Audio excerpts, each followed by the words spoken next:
One quote from the book that stood out to me is this. You write, "The differences and disagreements that threaten to tear your church apart are filled with potential to proclaim the glory of our good and gracious God." Jamie, I think that vision really captivates Christians, but they have a hard time imagining that they could experience it. I'm wondering if you could give us an example of what this looks like on the ground. You've alluded earlier to Capitol Hill Baptist Church. Could be from there, but also Washington, D.C. is its own kind of place. So either help us to connect to how Washington, D.C.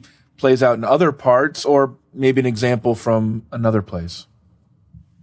Yeah, I mean, the quote you said, I think we all agree on paper, and in reality, it can honestly feel a little naive. And maybe sometimes it is naive. These things don't always work out the way we would hope them to.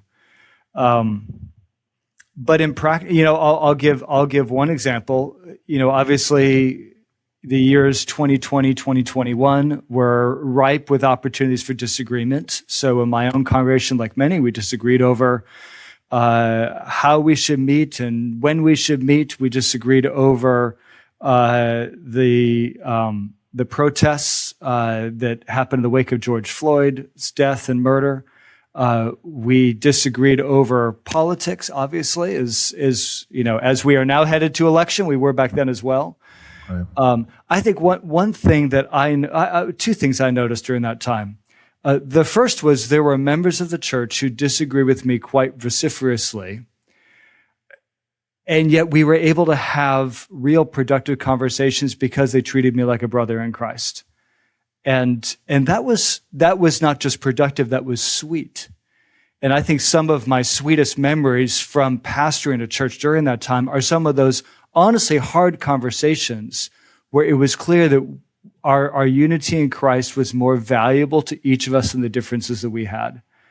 And I learned during that time. I went into some of those conversations with trepidation, and I think I came out being schooled a little bit in the fact that Jesus really is enough to hold us together. That's one thing I saw. The second thing I saw was that there are some very deep friendships in my church built from disagreement during those years. That when you work through something like that together, and you realize Christ really is enough, that's a powerful foundation for friendship. Rather than we're friends because our kids are the same age, or we're friends because we happen to vote for the same person, or whatever other secondary good but secondary foundations for friendship we might have.